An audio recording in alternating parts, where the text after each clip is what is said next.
Bulletin का आगाज अहम खबर के साथ। पंजाब और खैबर पख्तूनख्वा के इंतखाबात से मुतालिक सुप्रीम कोर्ट अज खुद नोटिस केस की दूसरी समाअत आज होगी। चीफ जस्टिस पाकिस्तान उमर अता बंदयाल की सरबराही में 9 रुकनी लार्जर बेंच दिन 11 बजे समाअत करेगा। इसी पर बात करेंगे नुमाइंदा दुनिया न्यूज आमिर सईद अब्बासी से। आमिर, बताइएगा गुज़श्ता समाअत में क्या कुछ हुआ और आज क्या हो सकता है?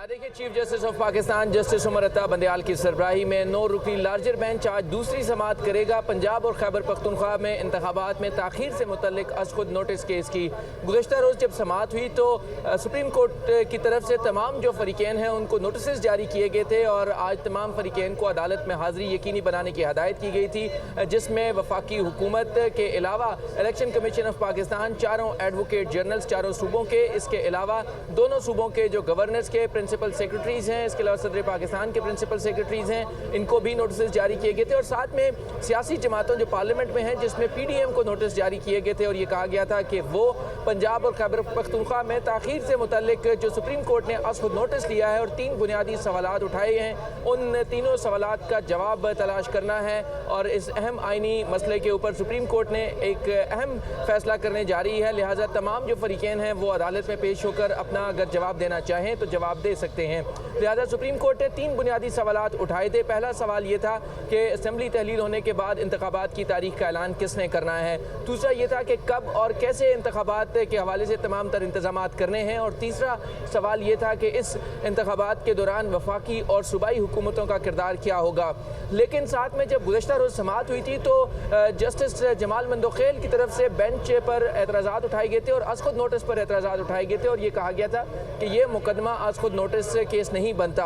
दूसरी तरफ जस्टिस मंसूर अली शाह की तरफ से भी ये सवाल उठाया गया कि क्या किसी की डिक्टेशन के ऊपर असेंबली तहलील भी हो सकती है या नहीं। और तीसरा सवाल जस्टिस अतर मिनल्लाह का था, उनका ये सवाल था कि क्या असेंबली तहलील करना दुरुस्त भी था या नहीं। जो पंजाब और खैबर पख्तूनख्वा की असेंबलियाँ तहलील की गई थी वो अमल दुरुस्त भी था या नहीं, वो भी इस आज खुद नोटिस केस में सवाल ज़रूर उठना चाहिए और उसका जवाब भी तलाश करना चाहिए। लिहाजा इन सवालात के साथ आज सुप्रीम कोर्ट का 9 रुकनी लार्जर बेंच 11 बजे समाअत करेगा और इस हवाले से जो सियासी जमातें हैं PDM की, उनके वकला भी अदालत में पेश होंगे, वफाकी हुकूमत की तरफ से अटॉर्नी जनरल पेश होंगे, जबकि एडवोकेट जनरल्स भी अदालत में पेश होंगे। अब से कुछ देर के बाद सुप्रीम कोर्ट का ये लार्जर बेंच समाअत शुरू कर देगा और पंजाब और खैबर पख्तूनख्वा में इंतखाबात की ताखीर के हवाले से और तारीख मुकर्रर करने के हवाले से जो अहम फैसला है वो सुप्रीम कोर्ट करने जा रही है। लेकिन उससे पहले सुप्रीम कोर्ट ने यह कहा है कि हम तमाम फरीकैन को सुनेंगे और इस अहम आइनी मसले का हल तलाश करेंगे। साथ में सुप्रीम कोर्ट ने यह ज़रूर कहा कि वक्त बहुत कम है और हमें बहुत कम वक्त में ही इस अहम मसले का हल निकालना है, क्योंकि आइन में बड़ा वाज़ेह लिखा है कि असेंबलियाँ तहलील होने के बाद 90 रोज़ के अंदर इंतखाबात होना ज़रूरी हैं और इंतखाबात की तारीख भी आना ज़रूरी है। 6 हफ्ते से ज़ायद का वक्त गुजर चुका है और अभी तक पंजाब और खैबर पख्तूनख्वा की असेंबलियाँ तहलील होने के बावजूद इंतखाबात की तारीख का ऐलान नहीं किया जा सका। लिहाजा सुप्रीम कोर्ट इस सवाल से बहुत मोहतात है और बहुत जल्दी इसका फैसला करना चाहती है, क्योंकि ये शहरियों के बुनियादी आइनी हुकूक का मामला है, ये कहा chief justice of Pakistan justice Umar Ata Bandial ने। लिहाजा आज वो इस मुकदमे की दूसरी समाअत करने जा रहे हैं और 9 रुकनी लार्जर बेंच अब से कुछ देर के बाद इस अहम मुकदमे की समाअत करेगा। दूसरी समाअत अब से कुछ देर बाद शुरू होगी। आमिर, साथ ही मौजूद रहिएगा, एक और अहम मामले के हवाले से तफसीलात जानेंगे। चेयरमैन नैब आफ्ताब सुल्तान के इस्तीफे की मंजूरी का नोटिफिकेशन जारी। वफाकी हुकूमत ने आफ्ताब सुल्तान के इस्तीफे की मंजूरी दी।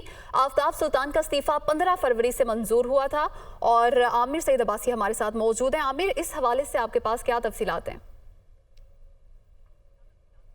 देखिए, चेयरमैन नैब आफ्ताब सुल्तान ने इस्तीफ़े का ऐलान कर दिया था और वज़ीर-ए-आज़म से मुलाकात करके उन्होंने अपना इस्तीफ़ा पेश कर दिया था, जिसकी बाकायदा वफाकी काबीना ने मंजूरी दे दी और उसके बाद अब वज़ारत कानून ने उनके मुस्ताफ़ी होने का नोटिफिकेशन जारी कर दिया है और चेयरमैन नैब की नशिस्त को खाली करार दे दिया है। इस नोटिफिकेशन में ये कहा गया है कि आफ्ताब सुल्तान का जो इस्तीफ़ा है वो 15 फरवरी से मंजूर किया गया है और वफाकी हुकूमत ने इसकी मंजूरी दे दी है। लिहाजा अब आफ्ताब सुल्तान चेयरमैन नैब नहीं रहे, उनका इस्तीफे की बाकायदा मंजूरी का नोटिफिकेशन वजारत कानून ने आज जारी कर दिया है और अब नए चेयरमैन के हवाले से जो प्रोसेस है वो भी वजारत कानून शुरू कर देगी, क्योंकि आफ्ताब सुल्तान ने अपनी कुछ ज़ाती वजूहात की बुनियाद के ऊपर और उन्होंने कुछ दबाव का भी इजहार किया था, उसकी बुनियाद के ऊपर उन्होंने मुस्ताफ़ी होने का ऐलान किया था और उन्होंने नैब की जो सरबराही है उससे मजीद काम करने से माजरत कर ली थी, जिसके बाद उन्होंने अपना इस्तीफ़ा वज़ीर-ए-आज़म को भिजवाया था, जो वफाकी काबीना की मंजूरी के बाद आज नोटिफिकेशन जारी कर दिया गया। इस्तीफे की मंजूरी का नोटिफिकेशन जारी। आमिर सैयद अब्बासी, बहुत शुक्रिया, आपने तफसीलन अपडेट किया।